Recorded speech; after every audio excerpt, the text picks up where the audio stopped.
Gracias a todos los alumnos, gracias a la mesa de honor. El tema de la ponencia es la superación laboral de los jóvenes.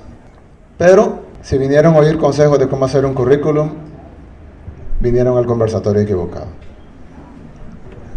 Yo no vine a enseñarles a hacer un currículum, o cómo se tienen que vestir para la entrevista de trabajo, o cómo tienen que dar la mano o modular su voz. Aquí venimos a hablar de cómo vamos a cambiar las cosas para todos. ¿Qué es lo que está mal? Porque si queremos arreglar las cosas, algo tiene que estar mal, algo tiene que ser arreglado. Entonces, ¿qué es lo que está mal? Primero hay que saber qué es eso. ¿Qué está mal? ¿Cuál es la causa del problema? Porque si les pregunto los problemas, todos los entienden. Los problemas son la pobreza, el desempleo, la falta de oportunidades. Todos han de entender los problemas, todos los entendemos. La delincuencia. Pero, ¿cuál es la causa de ese problema? ¿Qué es lo que hace que esos problemas existan? Entonces, alguien como buena persona de izquierda pudiera decir la oligarquía. La oligarquía es la culpable, porque ellos vinieron en barcos hace 500 años, se apropiaron de las cosas y esclavizaron a la gente. Es verdad. Es verdad, el que diga que es mentira, miente. Pero esa ya no es la causa de los problemas. La oligarquía ya no tiene todo el poder. No tienen el gobierno, tenemos elecciones libres, es decir, ellos no tienen todo el poder. Para poder seguir mandando, nosotros tenemos que permitírselos. Entonces el problema no es la oligarquía en sí. Alguien pudiera decir, bueno, si no es la oligarquía, entonces el problema es el gobierno. Si este gobierno no ha hecho nada. Y puede ser verdad. Pero los gobiernos los ponemos nosotros. Los gobiernos dependen del país. Los gobiernos funcionan dentro de un sistema. Entonces no puede ser solo el gobierno el problema. Entonces alguien puede decir, bueno, el problema entonces es la educación. El problema es que los salvadoreños no estamos lo suficientemente educados para elegir buenos líderes. Y esos líderes nos van a llevar a un mejor futuro. Necesitamos educación. Y es cierto, necesitamos educación. Pero ¿por qué no la demandamos? Porque si tenemos elecciones libres, no son perfectas, pero son libres. Prueba está en que el 2009 Arena entregó el poder, y prueba está en el que el 2012 el FMLN, que estaba en el poder del Ejecutivo, entregó la mayor cantidad de alcaldías importantes del país. Entonces, tenemos elecciones, nosotros votamos, somos más fuertes que cualquier oligarquía o cualquier gobierno. Entonces, ¿por qué no cambiamos la educación? Entonces sí, la educación es un problema, pero ese no es la causa del problema de nuestro país. Entonces, alguien diría, son los medios de comunicación que nos están adoctrinando toda la vida. Nos dicen qué es lo que tenemos que hacer, nos dicen qué es lo que tenemos que usar, nos dicen qué es lo que tenemos que comer, qué es lo que tenemos que comprar, y es cierto. Pero depende de nosotros, porque nadie nos obliga a encender la televisión, nadie nos obliga a leer uno de esos periódicos. Si lo vamos a ver, nadie nos obliga a que les hagamos caso.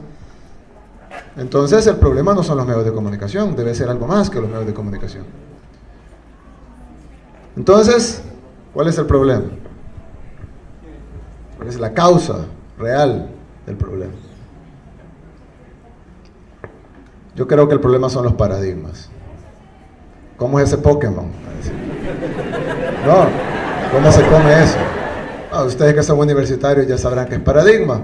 Pero yo el paradigma lo veo como algo un poco distinto. El paradigma es, en la definición que les traigo, es esas cosas que plantan en nuestra cabeza y que las hacen ver como verdades, aunque no son verdades, son todo lo contrario.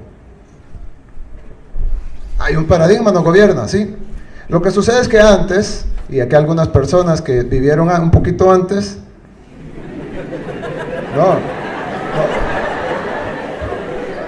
unas personas que vivieron antes nos puede decir que antes que yo les hablara de la oligarquía, salgo y desaparezco. ¿Sí? Salgo de aquí y desaparezco. Ahora podemos hablar. Es decir, ya no viene la guardia a traernos y hablamos. Ya no nos borran los votos en las urnas. Entonces, ¿cómo pueden seguir gobernándonos si ya no tienen el poder? Ya no tienen el poder, ya no tienen las armas, ya no tienen todo lo que tenían antes. ¿Cómo pueden seguir gobernándonos? Entonces inventaron una serie de paradigmas, las plantaron en nuestras cabezas, y ahora nosotros respondemos a esos paradigmas inmediatamente, instintivamente. Un paradigma, un ejemplo de paradigma. La política es mala. Bueno, aquí ya lo dijo. Bueno, se fue, pero aquí ya lo dijo. La política es mala. Entonces no se metan en ella. Como dijo un famoso político, jóvenes, no se metan en política, es mala, déjenmela a mí. Entonces lo que tenemos es un paradigma. La política es mala, por lo tanto ustedes no se metan. Bueno, ¿qué tal si cambiamos la política? ¿Qué tal si los jóvenes entran en política y en lugar de que sea política sea algo malo, lo convertimos en algo bueno? Ese debería ser el paradigma, no este. Este no es tan grave. La gente es pobre porque es perezosa. Eso yo lo he escuchado.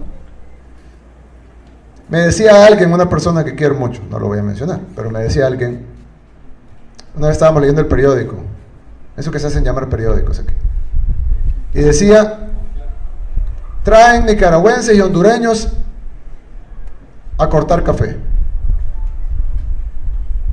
Nicaragüenses y hondureños.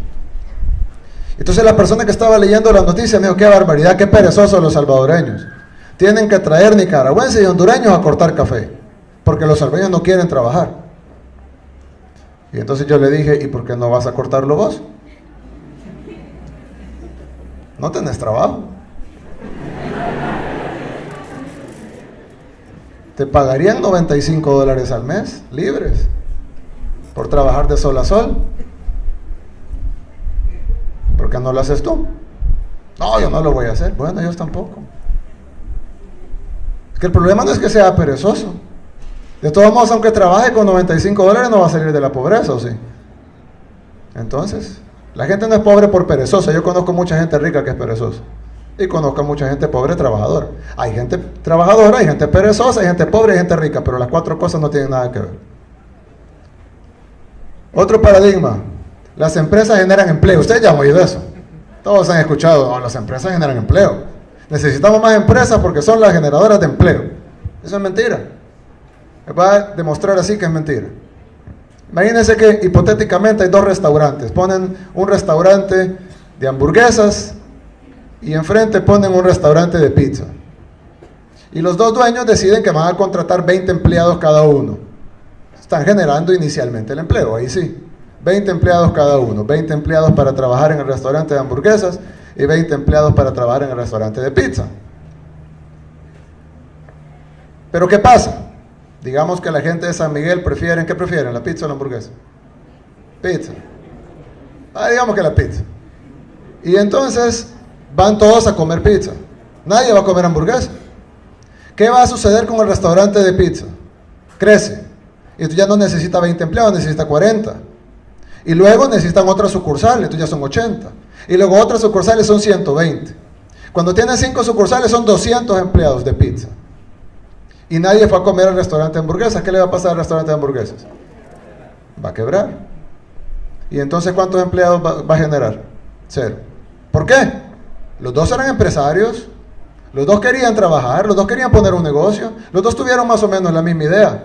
¿Por qué uno genera 200 empleos y el otro 0? Si las empresas generan empleo, los dos deberían de generar 100 empleos cada uno. ¿Por qué uno genera 200 y el otro 0? Porque el que generó los empleos no fueron ellos, fueron los consumidores. Fueron los que decidieron ir a comer pizza, en lugar de ir a comer hamburguesas.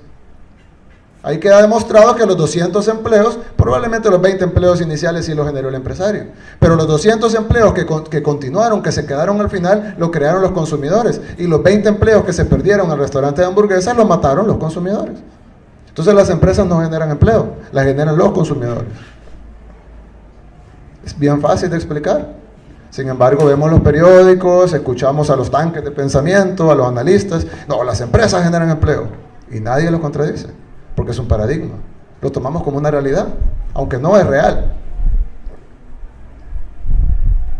Necesitamos incentivos fiscales. Las empresas no vienen a invertir porque pagan muchos impuestos aquí en El Salvador. Necesitamos bajar impuestos para generar incentivos fiscales y que las empresas vengan e inviertan en nuestro país. ¿Suena bien? Bien. La contradicción es que los países con impuestos más altos en el mundo son los de más alta inversión extranjera. Y los países, por ejemplo, en Europa, en Japón, en Estados Unidos, los impuestos son muchísimo más altos que en El Salvador. Y hay más inversión. Y países que tienen menos impuestos que El Salvador, como algunos países de África o Haití, no tienen empresas. Entonces uno diría, bueno, ¿y qué pasa? Bajo esa teoría, Haití y los países de África que no tienen impuestos o que tienen impuestos bajos, deberían de estar llenos de empresas. Y países con impuestos altos como Japón no deberían de tener ninguna empresa. Los empresarios no invierten a donde es más barato. Si no, el municipio de Chirilagua tuviera la mayor cantidad de empresas. Los empresarios invierten donde es más rentable. Por eso es que San Salvador, el municipio con impuestos más altos del país, es el que tiene más inversión. Porque es más rentable invertir en San Salvador que invertir en Chirilagua. Entonces la realidad es que no tenemos que ser los más baratos. Además siempre va a haber alguien que nos va a ganar en barato. Siempre va a haber una maquila en Bangladesh que esté dispuesta a hacer más barato las cosas que nosotros. La clave es ser competitivo, pero para ser competitivo debemos de ser rentable. Debemos tener una población educada y un consumidor fuerte para que haya gente para trabajar en las empresas y haya consumidores que compren los productos. Entonces no es cierto que necesitamos incentivos fiscales. Ya he escuchado el despilfarro. Dicen, es que nuestro gobierno despilfarra el dinero. Miren, el presupuesto de la Universidad de Harvard, una universidad, es igual al de todo El Salvador. Igualito. Lo que ellos gastan en una universidad, aquí que estamos en la Universidad de El Salvador, lo que Harvard gasta en una universidad incluye todo el gobierno de El Salvador,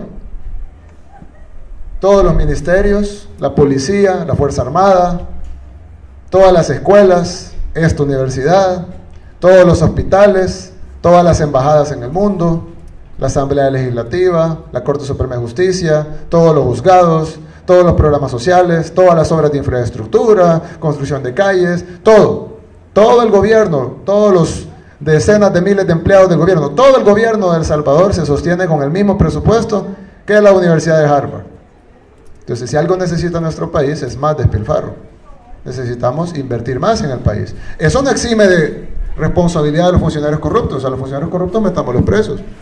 Pero tenemos que invertir en el país. La excusa de que el funcionario es corrupto no puede ser excusa para no invertir en el país.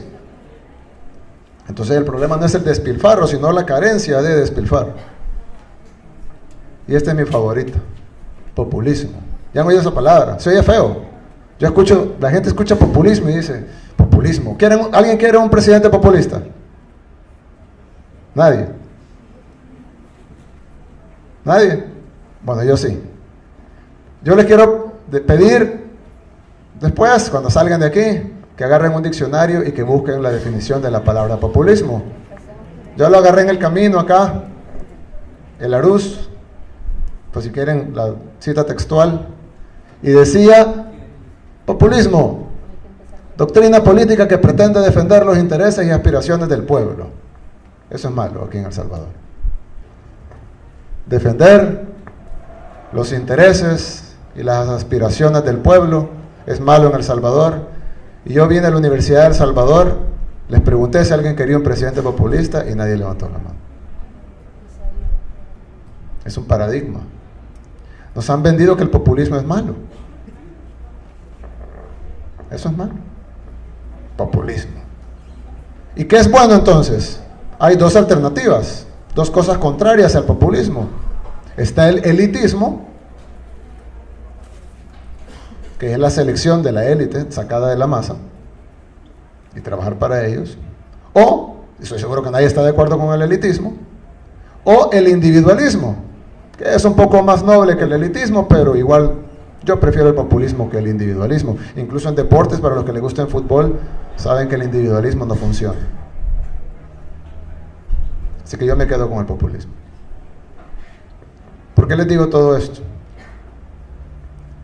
Porque todos los problemas de nuestro país se sostienen en causas, como les dije, la oligarquía, los medios de comunicación, el gobierno, los políticos. Pero todas esas causas existen en pilares, se sostienen sobre pilares, y esos pilares son los paradigmas. Los paradigmas con los que nos han llenado la cabeza y nos han hecho creer cosas que no son ciertas. Nos han hecho creer que esto es malo y que esto es bueno, y generalmente es todo lo contrario. Entonces nosotros estamos en una jaula. Los barrotes son los paradigmas, pero nosotros tenemos la llave.